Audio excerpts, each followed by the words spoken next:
Everybody is mad again, but that's why I have the Pesipus. What's the Pesipus? He is an angry wrestling fan who's going to say things like this. That is the worst thing I've ever seen. That's it. Wrestling is totally dead. Let's all go play chess instead. Yeah, let's do that. Away you go. Also, hello, my friends, and welcome to Ups and Downs. And right now, we are going to take the finger of power, and I'm going to tell you what was good from AEW Dynamite last night, and what I didn't particularly enjoy. And look, there's comments down there. Get involved and say things, and hit subscribe. It's good for what ails you.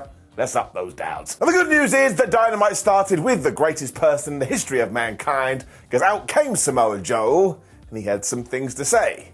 Obviously, otherwise he'd just be stood there doing absolutely nothing. My favourite part about Joe at the moment is that he's meant to be a bad guy, but everyone's like, oh my gosh, it's Samoa Joe. And he's a little bit peeved, because of course he was meant to be protecting MJF, because he wants to be the guy to totally destroy him at World's End and become the champion. And what happened 7 days ago? The Devil and his goons arrived, and they beat up Maxwell. Apparently, we never actually saw it. Because he is so damn worried about losing his title shot, though, he had become a detective, which really made me laugh. Because if Samoa Joe turned up at my place of work, I'd just tell him whatever he wanted to know. And when he went to the crime scene, he smelt some beer, and he smelt something that smelled like a cowboy. So damn it, he has decided it was all Hangman Adam Page. Dun dun dun. Now I died right after this, because as soon as he said the cowboy's name, out came Adam Page, which meant, within the world of wrestling, he must have been backstage with the audio guy going, listen, if anyone accuses me of being a devil, I want you to hit play straight away. I'm going out there. He is absolutely a weird guy. And he just told Joe, listen, I don't care about you. I don't care about MJF. I don't care about the devil. I don't care about your nan. I don't care about your auntie. I don't care about your dog Joe. I want nothing to do with that mess. Leave me alone. And Joe didn't believe any of this when all of a sudden a screaming Roderick Strong came out, and he wanted to stir the pot, because I suppose he had been doing some investigating on his own. Or he's just making it up in his head. Because let's look at all of this evidence. Jay White asks for a championship match, and he gets beaten up. The Acclaimed then lose a tag team match, and they get beaten up. And yet when the Devil's goons look to MJF, they didn't do anything. So who ties all this together? It's Maxwell Jacob Freeman. Then so ipso facto, he must be the Devil. I was like, damn it, Roddy, you've done it. Although actually you did nothing at all. This is when Hangman tried to get back involved, and he got into a big old shoving match with Roderick Strong. When Samoa Joe, I think, was like, man, I can't handle these kids. They're pissing me off. He left. And all of a sudden it was time for Paige versus Strong. Why not? Excalibur also told us on commentary, don't forget they have history in Ring of Honor, which I always enjoy. And look, here's the deal. Strong has been really good recently, but this was the first match that Paige has had since he drank another man's blood.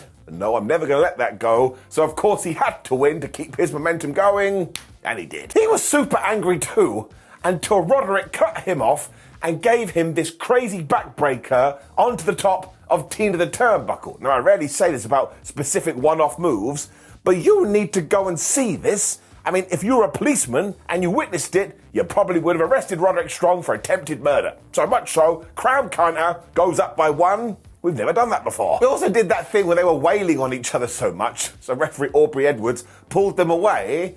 I don't get why we do that in wrestling. It's a fight, damn it. If they want to go as far as murder, let them. Because once again, one of these people drank some damn blood. The cowboy was then biting at Roderick before he hit a bomb of power for a 1-2-ooh. But this is when the Kingdom were being a bunch of goobers. So Paige was like, right, what I'm going to do is I'm going to go into the air and I'm going to moonsault onto you.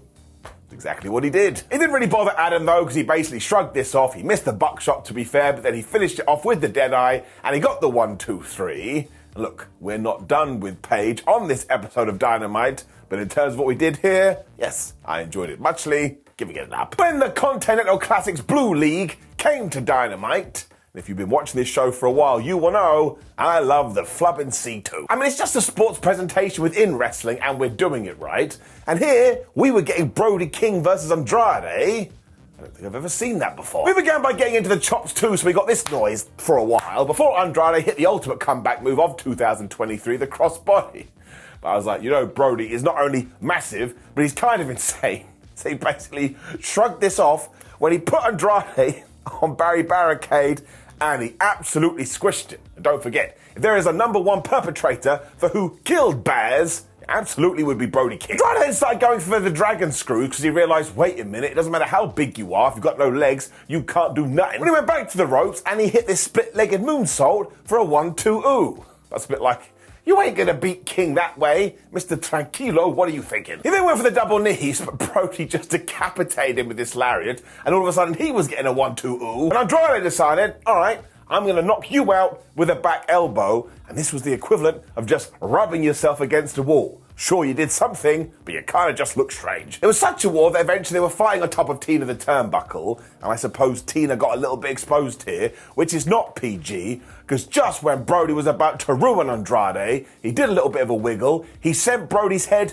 into the exposed steel, and that's when I was like, man, you're done, King. Now you got no head. It was true too, because as soon as Andrade realised he had done that, he smashed him with the hammerlock DDT, and he got the 1-2-3. And I tell you this, it made me go, well, hot damn, son. Even though I was sat there completely by myself, because I too am a strange individual. I didn't think that was going to happen. And now I do believe Andrade is up to 9 points. He's doing well. So it is just yet another home run, and we have to make the Continental Classic an annual thing. It's getting up. The absolute best part for me, not for you, you wouldn't have cared, is that when Andrade did win, a sign popped up behind him and it said, Simon Miller fears the ring apron. I was like, listen, dude, man, come on now. I mean, you don't have to reveal my fears on live television. Now I'm wondering the ring apron is going to know that I'm here. I'm sure I'm fine. Ah, shit. We went straight from this to the back as well, when Renee Paquette was Win the Von Erichs. And this is because we were in Texas and that movie has just come out. Still, what a world. They said how happy they were to be here when Orange Cassidy and the Best Friends walked in. And Orange was all like, listen, I have a match on Rampage. I need 2 buddies, so why don't you team up with me? What? Ross and Marshall then agreed to this, so they are going to do it on Friday night. But of course, this was mostly done for the live crowd, because Rampage is shot right after Dynamite. So I hope you enjoyed it. I haven't seen it. I wasn't in Texas. I was here. In my house. What are we talking about? Before anybody was going to get there, though, we did have to get through some sports entertainment first.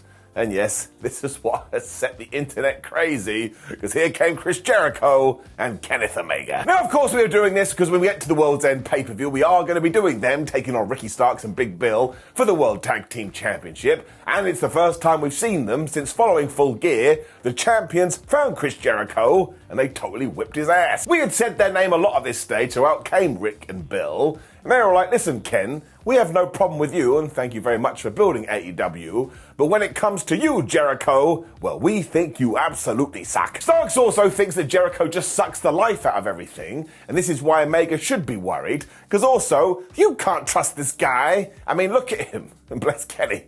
He got on the mic and was like, you're not telling me anything new. No, I don't trust him either. Hey ho, I'm doing it anyway. Kenny then decided to bring up The Firm, which was that group in AEW from yonks ago, and said a better name for that would have probably been The Flaccid, because again, it wasn't all that good.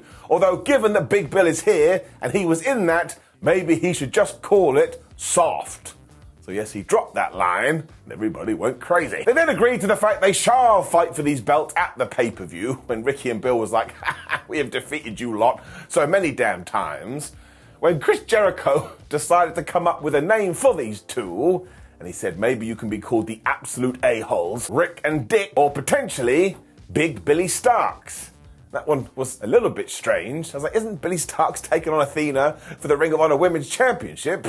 Sounds like she's doing okay. Now, really, these didn't land as intended, and Ricky Starks even brought that up, and Chris Jericho admitted to this too.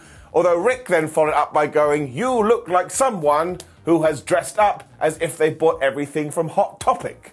It's a bit like, is that an insult? I mean, if you want to shop a Hot Topic, more power to you. We then got the big line, and you could feel that it was coming, given everything that had been said, and they looked at Ricky and they said, well, you know what? You're a less charismatic version of Enzo Amore.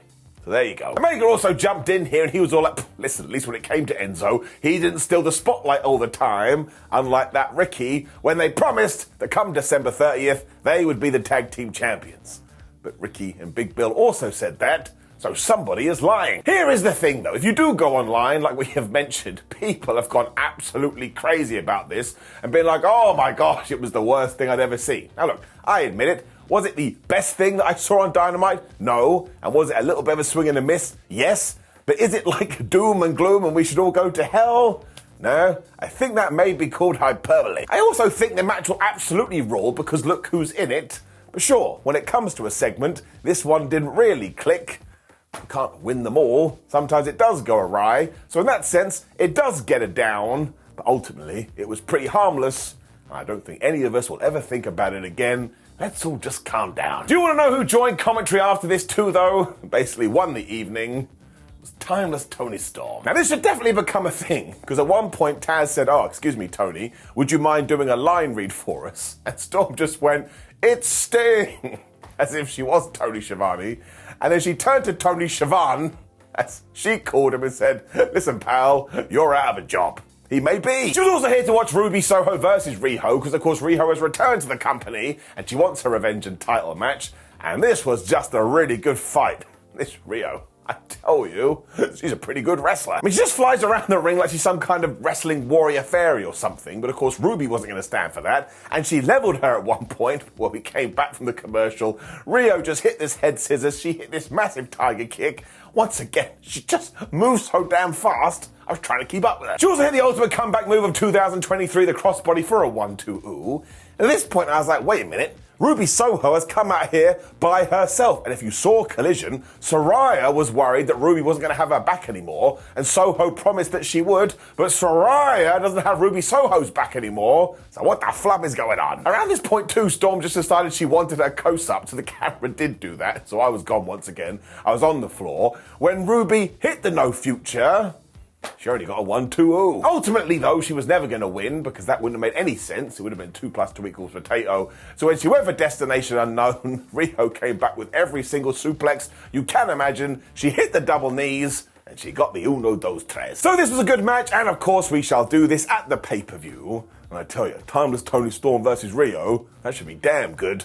But they got this quick video for Wardlow, who essentially said, I want to kill Maxwell Jacob Friedman. So once again, don't let a policeman see this when it was time for more Continental Classic action. It was back to the Gold League too, as Jay Lethal was taking on Rush. And the absolute best thing about this is that we treated it just a little bit differently. Now, we did have another inbuilt story here, because of course Jay is mathematically out of this thing, but of course he wants a win, he doesn't want to be a complete loser. But because of that, we sort of had Rush run through him here. Like, it wasn't a squash or anything, but it was way quicker than other C2 matches we've seen, and that just made it feel fresh, like an apple. A lot of that could be on Lethal as well, though, because after Rush had run wild and Jay was able to take over, do you know what he did? He hit the D-pad, and he started to do the strut. So he was taunting. And surprise, surprise, in all of that, Rush was able to take a med pack, and he was back. Because he just smashed Lethal with this German suplex into the corner, when he was just beating the crap out of him, as if he had decided, I need to know what's inside another man's body. What? He then decided to taunt too, so Jay was like, well, I've learned now, and he was able to get the lethal combination. But yeah, Rush just shook that off like he was Taylor Swift.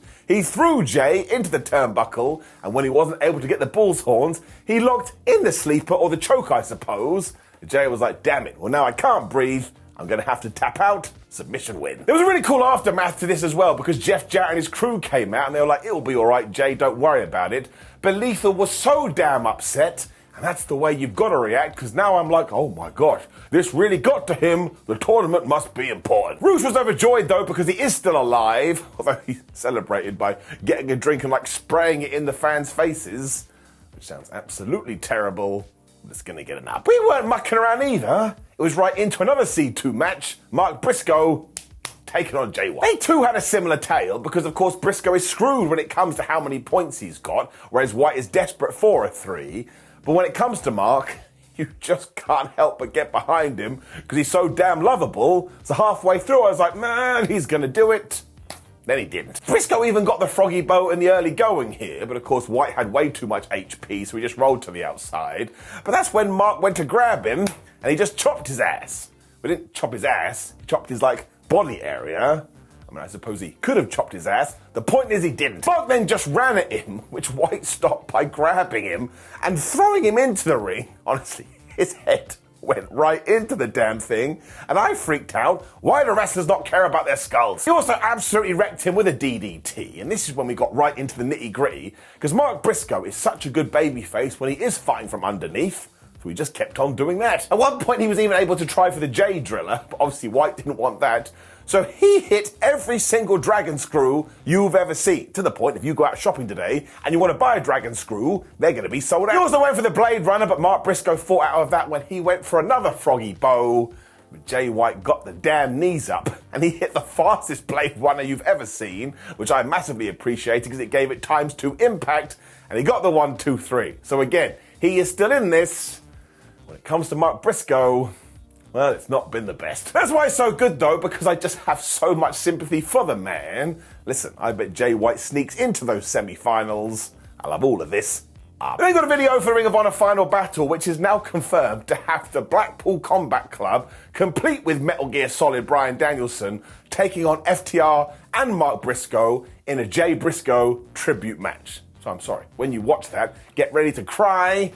That is going to be ridiculously emotional. When we got to our main event, and yes, it was another Continental Classic match, but this was Big Time 9000, because it was John Moxley versus Swerve Strickland, and I took my tush, and I pushed it into my sofa, and I thought to myself, yes, I am ready. You really do have to give a round of applause to AEW too, because the fans saw this as a massive fight as well, because before they even touched, people were going, oh my gosh, crap, I can't believe this is happening. That gave it a big time feel. Amazingly too, they basically started with a kissing battle, because John Moxley out-wrestled Swerve and went, so when Swerve out-wrestled him, he went, I was like, this is the best, the greatest wrestling match I've ever seen. The only sad part is they didn't move into hugs. It was also an absolute falsehood, because after this they just tried to kill each other, and I swear they were hitting each other with real forearms, and then they hit what looked like a real DDT when Moxley grabbed Swerve and gave him a pile driver. Once again I was like, I think that was legit. Before that too, Moxley had bitten him. This was another one. I was like, I don't think I've ever seen that combo before. Swerve then went into Simba the Steel Steps and got absolutely wrecked with this lariat, and when he tried to get into it with a flatliner, Mox just went nope, and he dropped him with a cutter. I still find it amazing that John does cutters. I mean, it's basically wrestling law now. If you do enter the ring, you better be doing a cutter. Headbutts meant Swerve finally got into this, and he was able to smash out the house call. But when he went for the top rope to hit the stomp, Moxie just went nope, and he pushed him to the floor, and he started saying to the referee, count him out, count him out, count him out. I mean, Swerve did get back in there, but it kind of got me. But then got the 5-minute call, and I started to be that massive nerd going, oh my gosh, this is going to be the first match in the Continental Classic that ends with a draw, and it makes all the sense in the world. When from nowhere, Swerve whacked Moxie right in the head, and he got the Swerve stomp, and the ref went 1, and the ref went 2, and then the crowd went, ooh, that's right, Moxley kicked out.